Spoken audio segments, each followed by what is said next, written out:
Yay! It is Friday, the last Friday in July. We are about to go into August. It's hard to believe, but when you go outside and you check out the temperatures, maybe not so much. Although we got a break today. It's hot, but at least the humidity is down. I mean, shoot, Well, earlier this week, enjoy you it because it's coming back tomorrow. yeah, well, I'm gonna enjoy it while you can because it's only like 44% humidity. Earlier this week, I saw 77%. What a It's crazy, crazy hot. crazy hot, but who are you, Mr. T-shirt man? I'm the bold one to go, and John Cold Rise Lawson, the one you're here for. Well, I don't know about all that, but I'm Brent Leary, the one you depend on. How Not, about that? How about that? The one they depend on for consistency when all around you is chaotic, catastrophic. I'm yeah, here for y'all. the world's crazy. Like this. You can always depend on me. Anyway, what are you giving that face for? I mean, I I say the mean, same thing that's the weirdest I say the same thing every damn week intro. because it's true. Okay, While all around you is trying to give you a whole bunch of flash and dash and all that stuff, I'm just here for you. good. Proud to be. We're happy. All right. There's no need for that kind of face. All right. So it's been another week of stuff. We talked about a lot of stuff earlier today on the other show. What's something else that we can Yes, talk about? please do not bring that back. What else? You throw out some. I got something I want to Oh, talk about. there's so much that happened this week. Give us something that you want to dig into. Uh, uh, well, I'm such a geek about mine, but they released the, Kraken. Kimmy K. Yes, they released the Kraken. Absolutely. Oh, you've been waiting around. What is it? That Kimmy the four Kimmy or whatever? 3. Oh, I thought that was already out, and then they brought it back in. And now they're bringing it back out. I mean, No, well, it was already available, for you to subscribe to. But right. on Monday, they actually released the weights. So anybody could go out, download it, and run it on their own environment. So basically, where we're at right now is that you've got supreme intelligence. I thought it was Yeah. super intelligence. Now we're at supreme. Well, it's supreme in terms of all the super intelligence. This one is the supreme. It's at this moment on Okay. the testing and the basis. You can actually download it and change it, do whatever you want because you've got the weights. And I just think this is a, a defining moment in AI. Although I don't think anybody's really pointing at it and saying, hey, July 27th, 2026, that A, will be a, one of those days. a day which will live in infamy. It will. I So, think have you done this? I mean, do you have a machine that is really capable of running all this stuff no, on? I'm not even interested. So, why are you excited? What? Well, I mean, it's not necessarily for somebody like me to do it, but somebody that has a business that has been very concerned about sharing their business information in the cloud. You don't have to do that now. So if you got a 2 terabyte, machine that can run this thing, you have the Hmm. ability to run this thing now. This is in the hands of corporate America, and But I think that's going to be a big change I know corporate America still has significant issues with putting this kind of stuff. Well, because of where it's coming from, and the not a lack of because it's coming from outside the country, and particularly that country. So there's still a lot of issues that corporate enterprises have with running that kind of stuff. yeah, not everybody. Trust me. Well, I But mean, little another thing guys is, like little companies are going to try it. I mean, companies that are big enough to at least run things locally. And then the deal is, this is in the environment now, and anybody can change it, fix it. No, yeah, No, that so comes with that openness that you don't get with the big frontier private models like Anthropic's Claude and all that stuff. Yeah, Kimmy is. I think it's going to test some boundaries. Let's put it like that. I don't know what, but because of its nature of being a part of the open stuff. Yeah, and somebody's going to take it, they're going to yeah. build on it, and now you've got a US version. Or you will have a company that will create their own version, and they will support that version. And then you'll have that. I mean, it's out in the open. AI is out in the open. That is huge. We don't know where this will go. And this model has the capability of being able to build a better version of itself. So we are Remember in that. singularity already as well.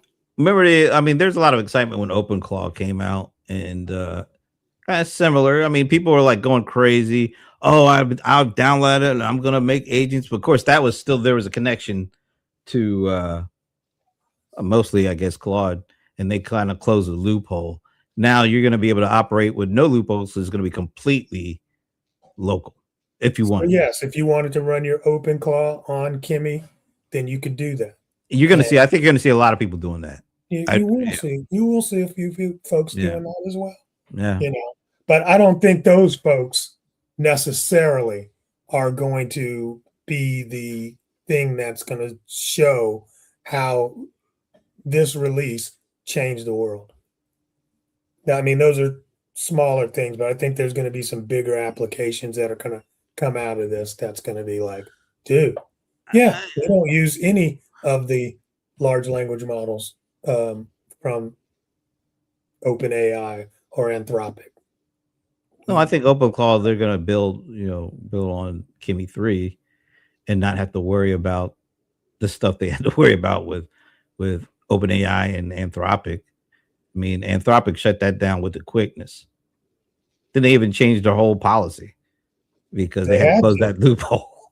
They had to close a serious loophole. Because why? Because tokens were so expensive. Yeah, it was the business model that they had to close. Now, which was one of the big things that were happening where people were seeing it's like, look, we're spending as much on token cost as we were human cost. That's a problem. Some people are actually using OpenClaw and OpenClaw and Claude. That's so hard saying that stuff. But they were setting up stuff that ran 24/7, and they were only paying $200 a month. Exactly. That's a problem. That's a huge problem. That was a problem. So this actually takes away that issue because you're able to do everything local and you're not paying a monthly to use it.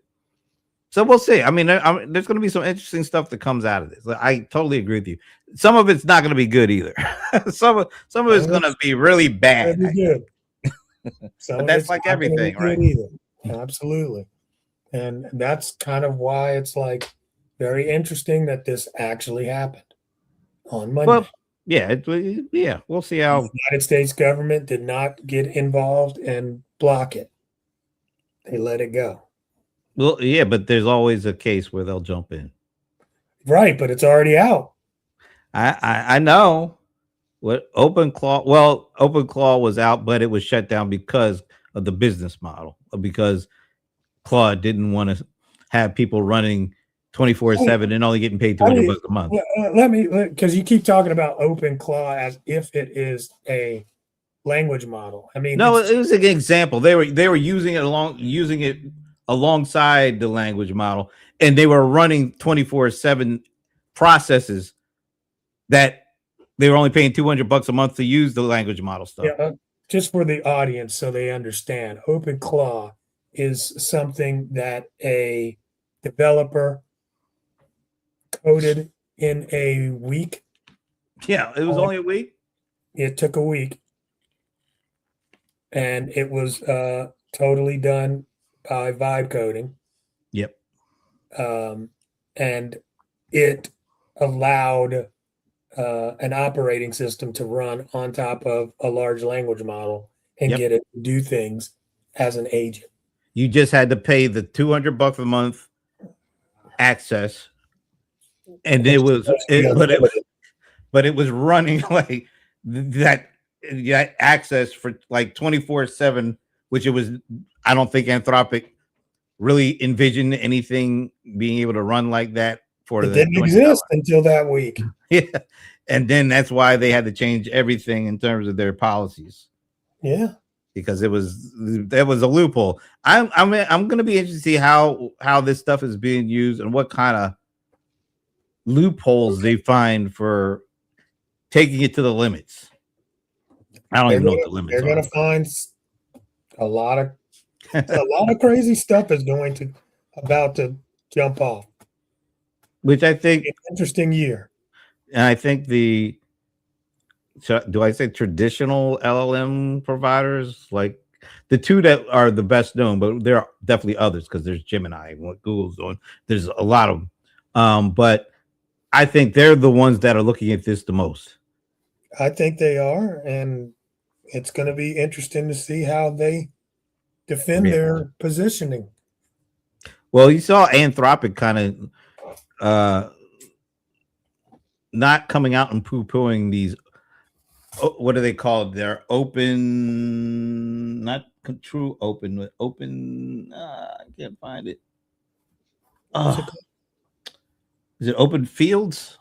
I forget. There's a term that they use. There's pure open, and there's something else in the middle of that, and then there's the completely closed off. And yeah, and there was a letter. Okay, that Microsoft and a whole bunch of open weights. That's what I was trying to figure out. The open weights models. Yeah, that's what this is. Yeah, exactly, and that's why Microsoft put out an email or letter or whatever earlier, or I guess it was late last week, around wanting some sort of open weights in American AI leadership. It talked about the importance of openness when it comes to these models, and they had a whole bunch of companies sign on. One of those companies was OpenAI, but there's a company that was missing that didn't sign, and they had to put out their own stance on this because they had to kind of justify why they weren't a signatory to this openness policy that's going on with models. It was Anthropic. I mean, why? Well, and I wish I had I wish I had that handy. But one of the reasons is they say they're not against the openness of it, but they had reservations around certain aspects, particularly around how Chinese companies are using open weights models. Yeah, well, I mean, when you're the leader and they're copying from you. That's why it'll be interesting to see. OpenAI sign is a signatory, but Anthropic isn't. Yeah, well, they're copying from Anthropic as well. So are we saying Anthropic is the leader now when it comes to? I mean, they have done great work. With code and co-work and all these other things. It does feel like they have taken somewhat of a lead over the OpenAI, but does their stance on this stuff potentially put them in a precarious position when everybody else is on one side? No, and so I pulled it up. It says the letter is Open Weights and American AI Leadership. Yeah, that's on the Microsoft side. Pushed out on July 24th. Yep. And then look at the signatories at the bottom. Yeah. And then it says the nuance matters because the spin for didn't sign is being spun as if they wanted a ban, and that's not their stated position. Well, in Anthropic, then Dario, whatever his last name is, he put out a statement on kind of defining what their stance is on this and why they didn't sign were a signatory to this. And partially it's not, apparently he said, no, it's not about openness as a general thing, but it's around how certain Chinese companies basically are they need guardrails around how they are going to the market outside of these. It says he declined the pledge, Yeah, but claims they're not anti-open weight. They just didn't want to sign a blanket sounding statement. And then, but it also was they actually named they especially are concerned about companies coming from China and Chinese companies like Chemi3, which are the ones that probably have the biggest opportunity to upset the apple cart, so to speak. Already have. And that's what, so when you look at this total situation, you have, and what's interesting is look who that pledge was written by. Microsoft, Satya Nadella, signed by all these companies. And Anthropic is kind of on the other side of it, although they're claiming they're not against openness. Yeah, you can't say they're on the other side just because they didn't sign up. Well, they're not signed up for a reason other than they said it's not the openness aspect, but they feel like there needs to be certain guardrails because of certain countries and the companies that operate there and what they do.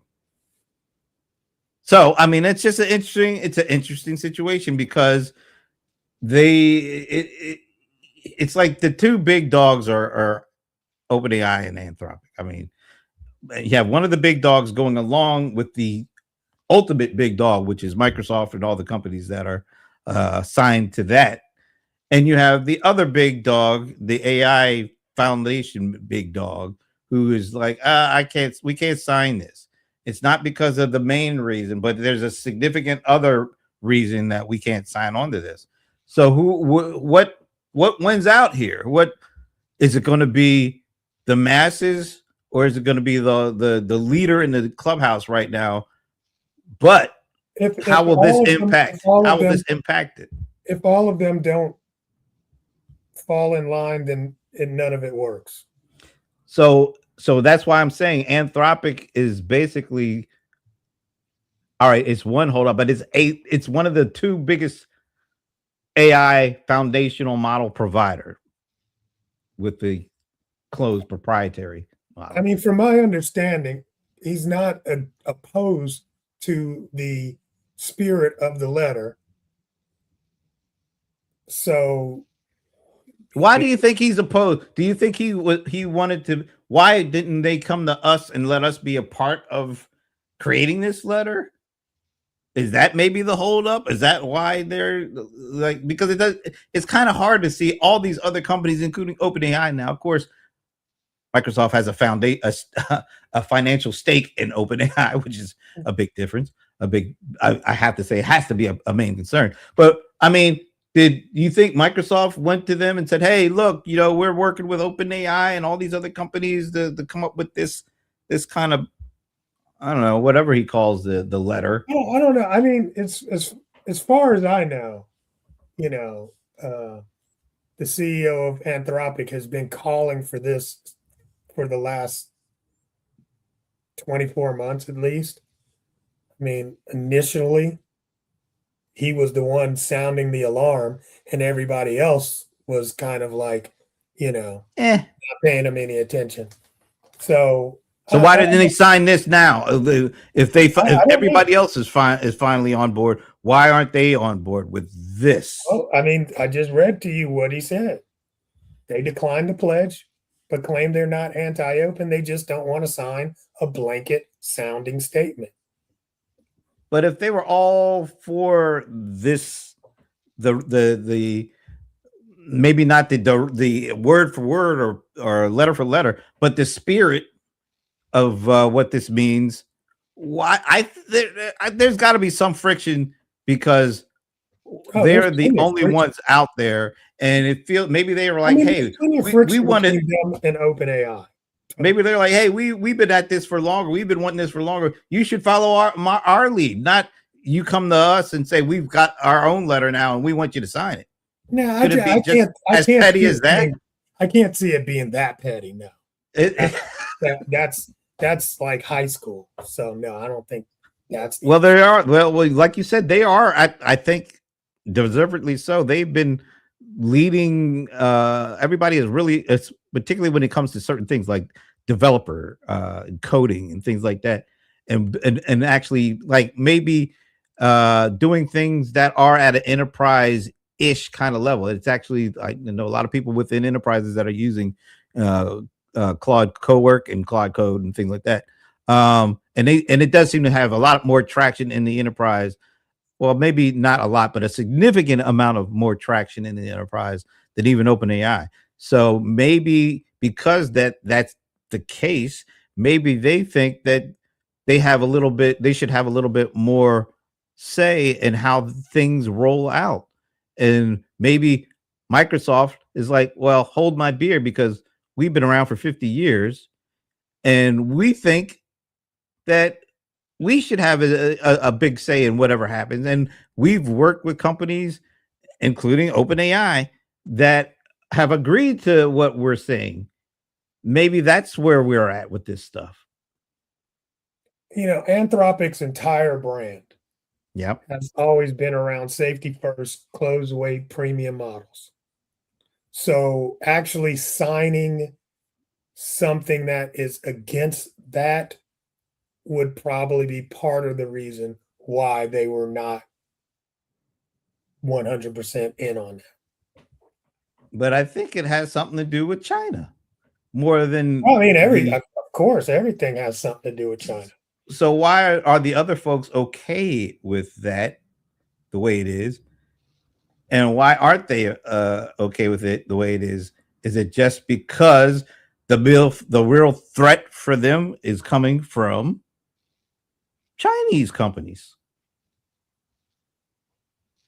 The real threat To Anthropic, they feel is maybe it's how, more of how a threat. no, I mean, how is that singled against Anthropic? I mean, Chinese advancement is bad for all American companies. Well, apparently the companies that sign this pledge don't see it like that. Right, but I'm saying that this thing is about regulating and putting a thumbs up on open weight models.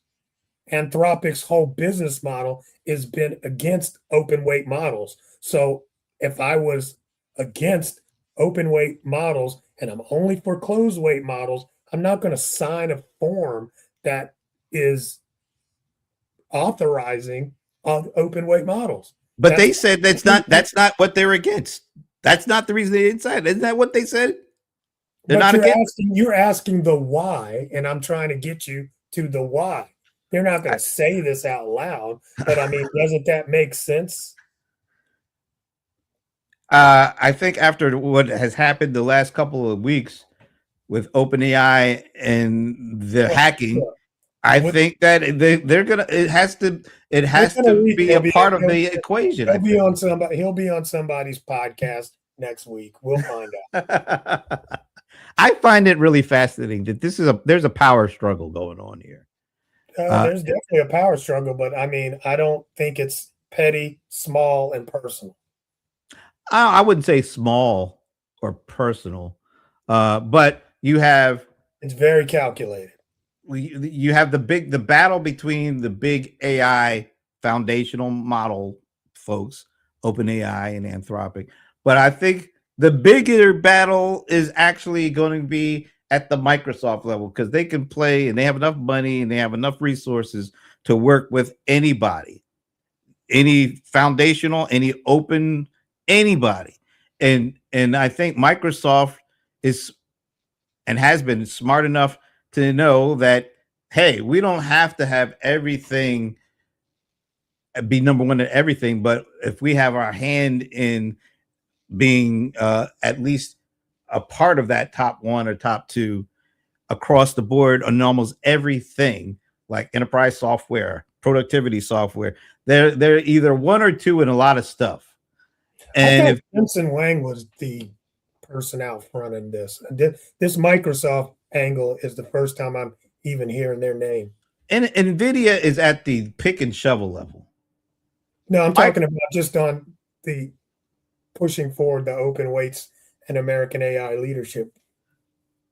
Well, no, he's the one that said, "Hey, look, if we want to keep our leadership, we can't just not sell and not let other people's stuff in and not let us sell to other people." He says we got to be able to compete, and just by shutting people out, that's not competing. We need to be able to compete. I'm talking about this initiative. I thought he was the leader of the initiative, and you're saying no, this was a Microsoft thing. I think I think Microsoft and NVIDIA are actually at that level. I don't think Anthropic and OpenAI, they are at the level when it comes to purely AI, but we're talking overall hegemony here. We're talking about companies that go from rooter to the tutor for the most part, and have resources that OpenAI and even Anthropic don't have.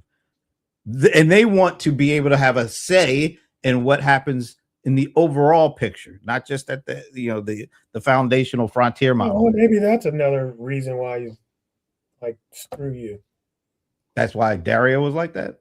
Maybe you're not gonna just big fat hand us because you think you got all the cards. Well, I think they have more than just one card. I know, but I said because you think you got all the cards. Well, let's look at the cards. Let's look at the cards that I'm not in your deck. Let's look at the. Well, I think if they wanted to, Microsoft could have probably owned one of these things early on. They could have thrown enough money at these things. It was cheap. But I mean, Microsoft. When you think about all the stuff Microsoft has, and I think there may be a couple other companies that are in this category. But Microsoft has owned so many different pieces to the pie over the years: operating systems, productivity suites, even gaming stuff with whatever that company they bought. I can't even remember. Enterprise software, Azure. We talked about that earlier. These are big, huge pieces. If you're running anything big like frontier models, you're running on either Azure, AWS, or Google Cloud. So you got hyperscalers. Microsoft is one of them. You have productivity software. Microsoft has that. You've got operating system level. Okay, yeah, Microsoft has all the cards. Get to the point.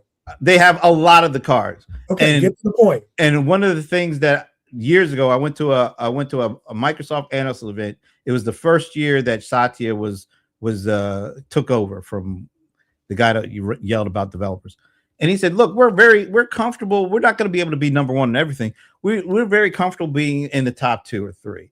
And if we can have environments that allow us to do that across the board, we're good.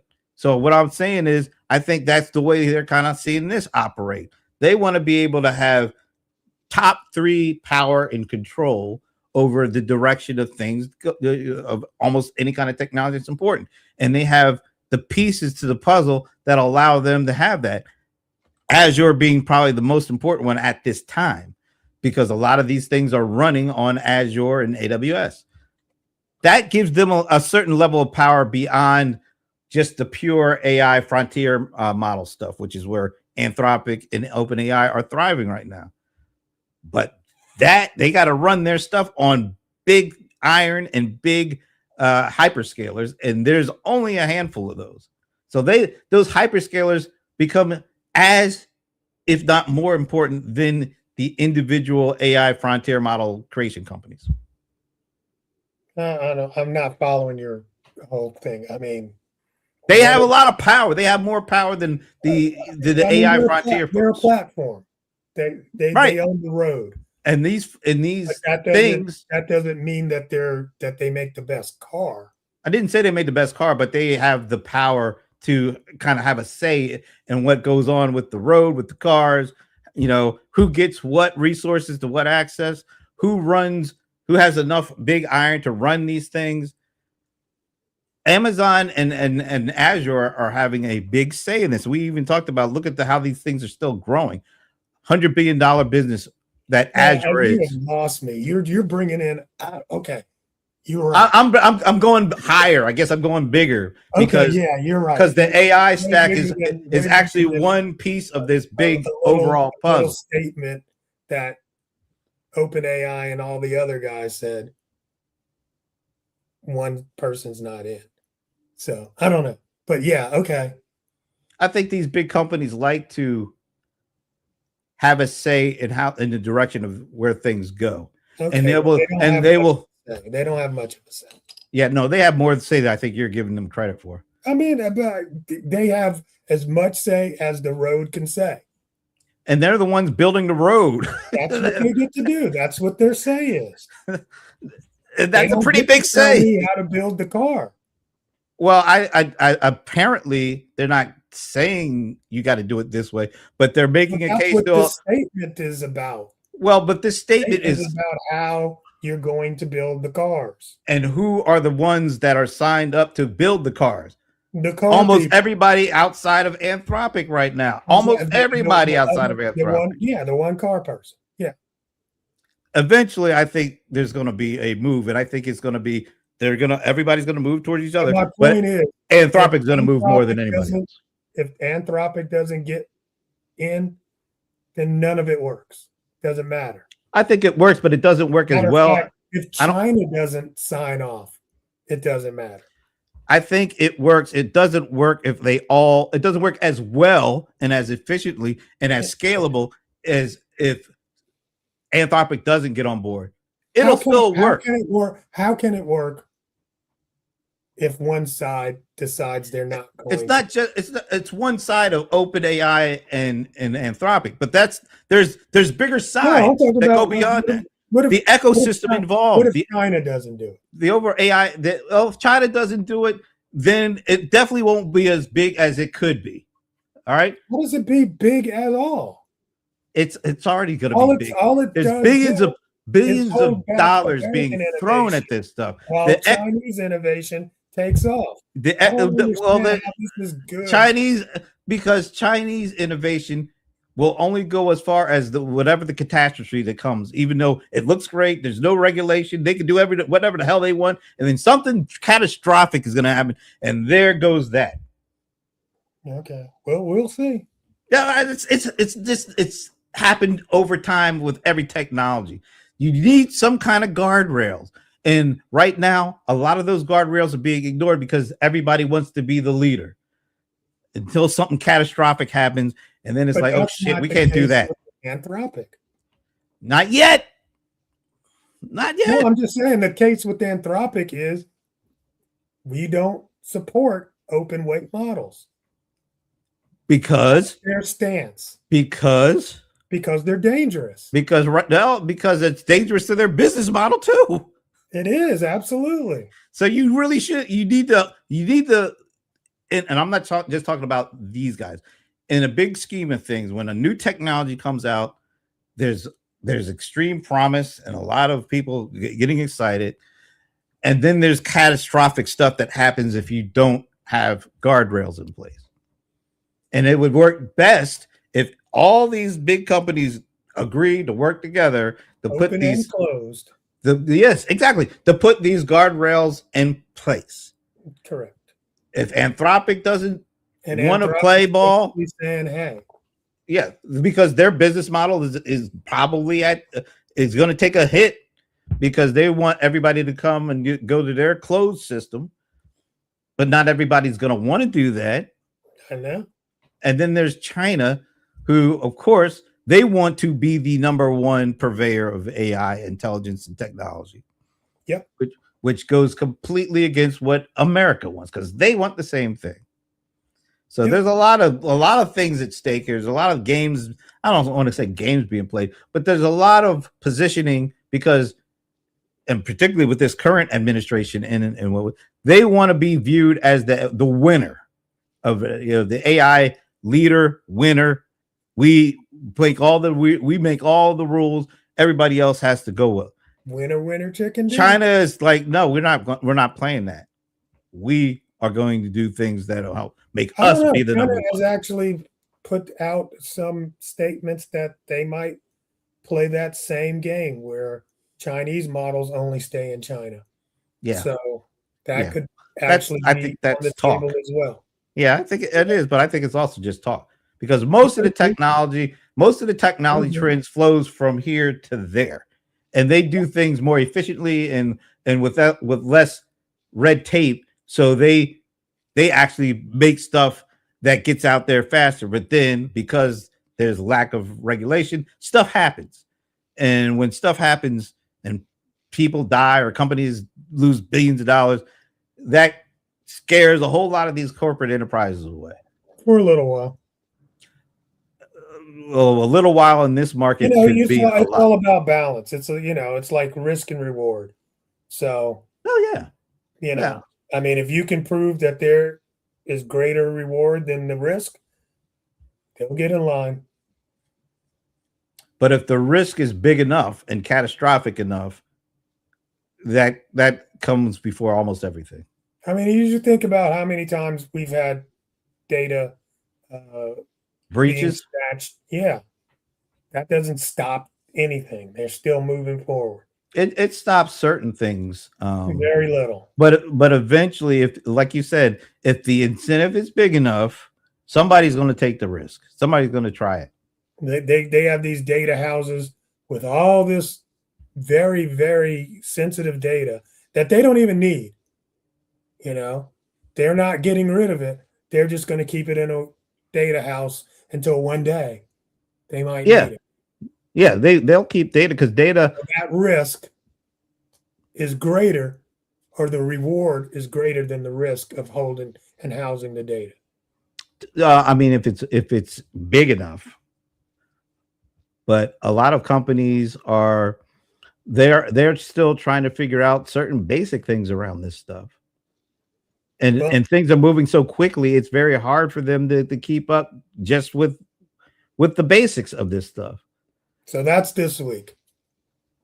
Next week it'll be something different. Oh yeah, that's usually the case. But the thing that I don't think is needed, although I don't know how you stop it. These models are coming out faster and faster and faster. I don't know how anybody can keep up or understand the implications of these new models, except for apparently the agents are able to keep up because the autonomous hacking, it happened. And then I think it's going to happen even more. We were talking about earlier, Anthropic. Everybody was focused on and I think the reason they were focused on OpenAI and Hugging Face is because they did a much better job of putting it out in the public and walking you through what happened, how it happened, the companies that were involved. It was a very detailed stuff that was going on. I go back to the original OpenAI statement, and they keep updating it with new information. They have to, because they've been outed. But Anthropic, who you said, they weren't outed, and you got to wonder. Well, yeah, and you got to wonder how trustworthy is that? If you're not outed, you just don't say anything. That's not good. One of their models got out of their testing environment. Yeah, that's not a good thing. If you, the only reason that but I'm saying, why would you tell people that if you didn't have to? Because if it got out, I would want a company to be upfront and say, "All right, hey, I know you nobody's forcing it didn't hurt, but let's be clear. Nobody was hurt. Guess what? I still want to know what happened. Okay, you want to know, but I don't have to tell you. So that builds even more trust when you don't have to do something, but you do it anyway because you want to build a trust and a loyalty around. When somebody does that, we'll talk about it. Oh, it's been done before. It's been done before. I don't know about it. Talking about in this situation. Well, I'm not. I don't. This is all new stuff. You're comparing like apples to oranges. You're like, oh, well, these guys, but they got caught. So now they're trying to play catch up because they got caught. OpenAI got caught. So they got caught, and Anthropic didn't get caught, but they had the same thing happen. Not only did they get caught, they didn't even know they got caught. Well, they had a third party come, Hugging Face came back and it's like, yo, bro, your thing broke out. And they're like, what? Well, so, I mean, I guess what I'm saying is I'm not giving about which one do you trust more. I don't trust either of them. I don't trust either of them. Bro, you were I don't trust either of them. I mean, I don't understand how you can just put these two together and be like, well, I trust this one more. I didn't say that. I said I don't trust any of them, but I would feel better if Anthropic had come out on their own steam, not getting caught like OpenAI did, but come out on their own steam and said, hey, this happened to us. They did. They didn't tell you the scenario around what happened. That means they didn't do it. Let me finish. Jesus. Okay. They didn't do it. I can't talk. You're gonna. They didn't do it. It requires back and forth for it to work. Let's put it like this. That's all I'm saying. They had an opportunity. Get my point out. All right, go ahead. Thank you. Before I dismantle it, but go ahead. Fine, do that. Okay. But the deal is they already had a model. They said it was a very powerful model that could break in to all of these different, softwares. So they got all the software companies together and gave them the model so that they can test it and that they could build the barriers before they released the model. They didn't tell us or the general public why they were doing that. Now they're telling us, well, we had this happen. First of all, forget you, Tiffany. I ain't gonna let him Thank you, Tiffany. Tiffany, you must be one of them colder isoholic kind of people. Somebody like that. Is Tiffany? She knows that you're talking the entire time. Is she one of those TSP folks? What do you mean by TSP? Well, she's a TSP coach. She's one of them TSP folks. They love you. I can't trust any one of what they say. Oh, look, she had to come clean because you weren't doing your job of coming clean. See, Tiffany's the kind of person that I like because she came clean. She didn't have to come clean. She didn't have to, but she did. Well, good. Perfect example. Thank you, Tiffany. I like you anyway. I like Tiffany. You're going to break down why you trust OpenAI and their approach. I say I don't trust them all. That's the first blanket statement. I don't like Ramon. For whatever reason, Ramon seems to trust everybody. I trust nobody. That was crazy. I'm more of the verified kind of person than the trust kind of person. But what I was saying is I like it better when companies tell you stuff that they don't have to legally tell you, but they tell it to you because it's really the ethically right thing to do. Hey, this happened to us. We don't have to tell you, but we feel obligated to tell you because you're our customers and we need to let you know when things don't go right or don't go as planned. We're on it, and we want you to understand that if that happens, we are always going to be upfront with you. I love your hypothetical situation. That's not what happened here, but okay. No, but I'm saying they didn't do that. None of these companies did that. No, if Hugging Face would have never said anything publicly, OpenAI would have never said anything publicly. And if Hugging Face hadn't said anything publicly and OpenAI didn't say anything publicly, guess what? Anthropic wouldn't have said it. That's why I don't trust any of these folks. No, I don't trust any of them. But I do trust Tiffany now. Oh, that's special. I'm glad. I don't even know who she is, but Okay, all right, Tiffany. I let them talk. You know what? That's what I wanted to end with. This is great. I finish. Oh, I bought these in an auction. And these are from 1984. They were made in 84? Yep. These are actual. Wow. These are Wow. the actual factuals from 1984. That's cool. But you know what leads me right into I've been listening as usual. I watch a lot of Prince reactions on YouTube.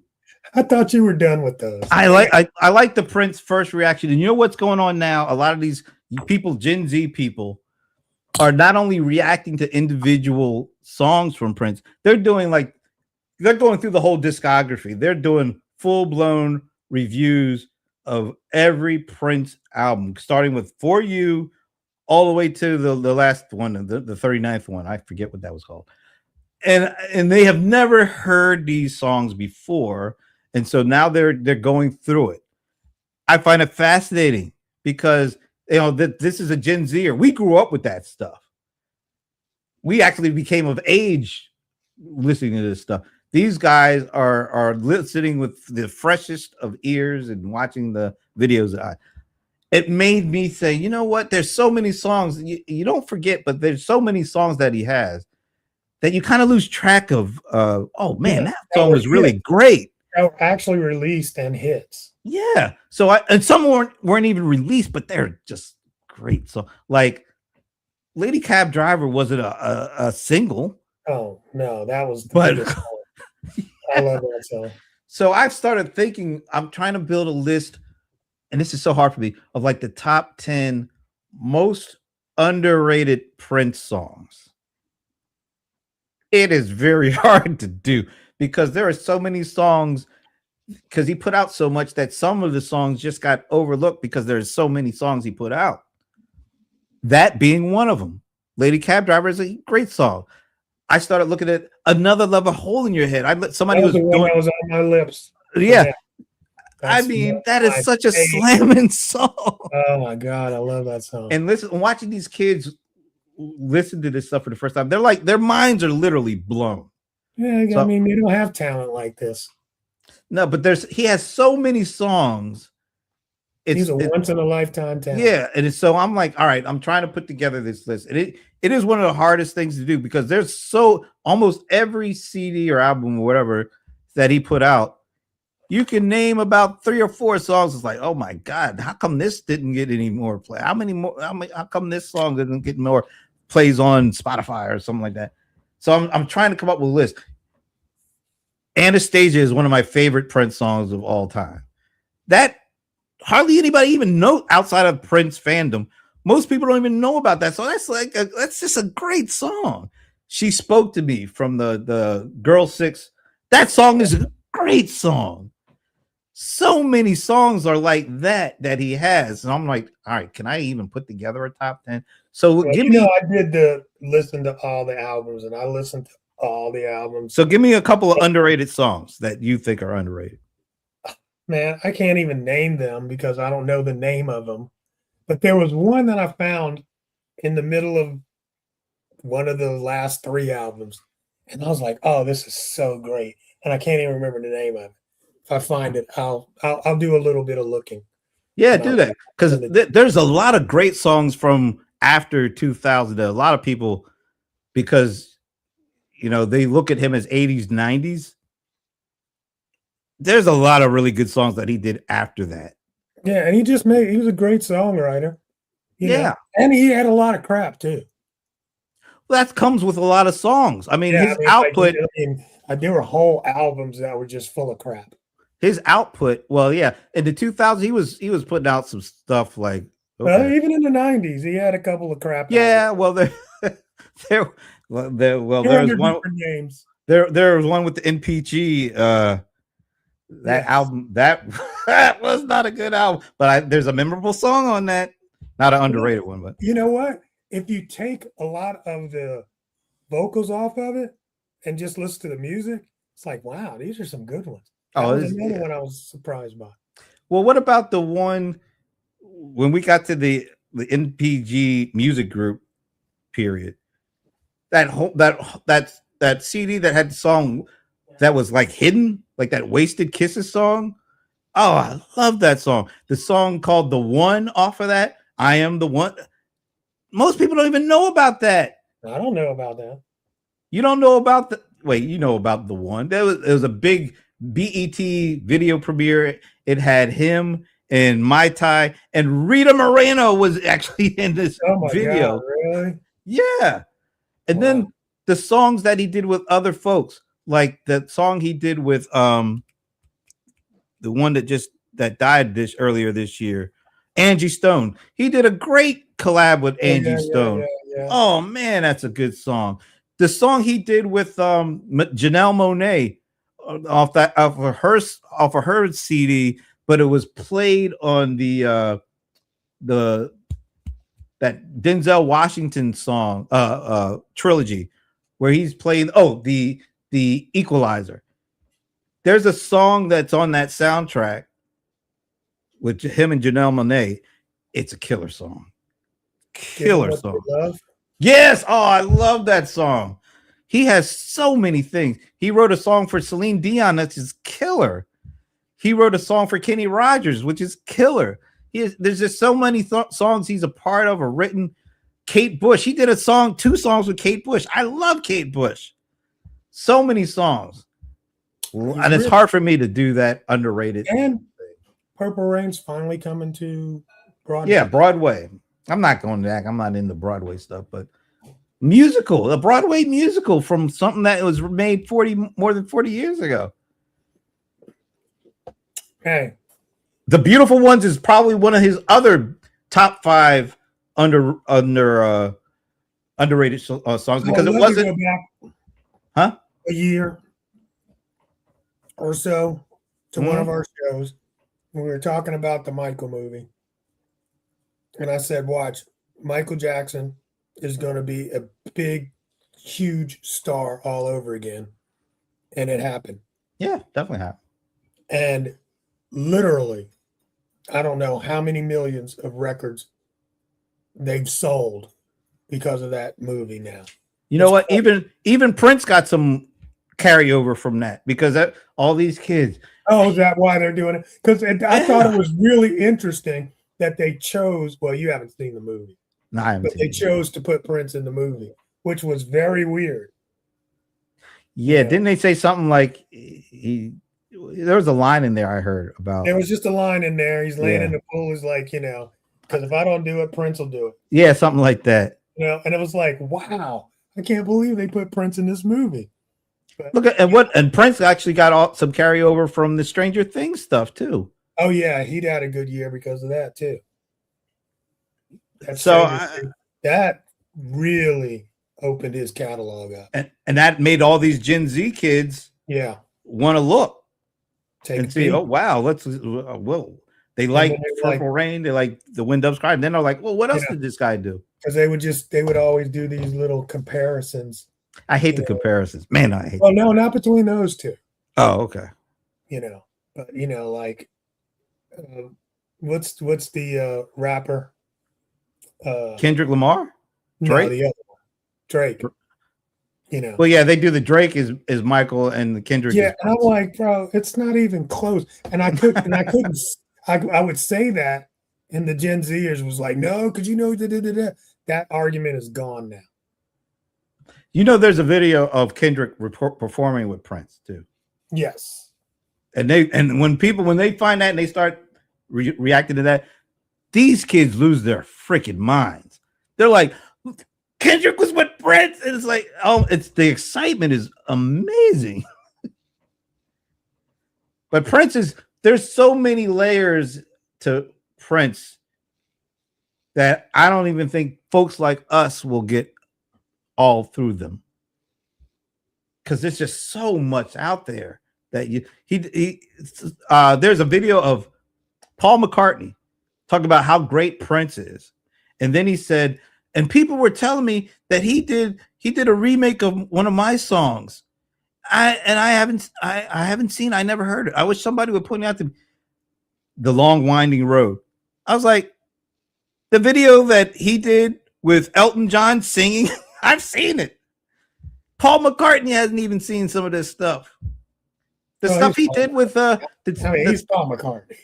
Yeah, but he appreciates Prince like they're on the same level because they did a lot of the same stuff. They are multi-instrumentalists. They wrote their stuff. They performed. So he looked at, I think that's why he really liked Prince. He said Kiss is probably one of the best songs ever written. Yeah, well, Rolling Stone gave it the #1 song of the 80s. Yep. And I tend to think When Doves Cry is better, but that's me. That's okay. Yeah. I like the uniqueness of When Doves Cry. There was something about that song. I do too. I mean, as far as which song do I like better, I would listen to When Doves Cry more. But I mean, Kiss was, can't go wrong with Kiss. I mean, it was just such a huge hit. And it's an easy song to listen to. And and then and then it became another hit for Tom Jones. That is, you're right. You know what I'm saying? So it was just a great, Tiffany likes Doves Cry. Yeah, see, I knew I liked Tiffany. She's right there. We're right there. That. Anyway. Yeah. All right. So you still couldn't think of an underrated song? Oh, I forgot. I was supposed to be looking for that. I didn't even look. God. I got underrated CDs. It was such a good song too. And I was like, dude, this should have been a single. Oh, there's so many that I'm like 80 the 86 Under the Cherry Moon Parade.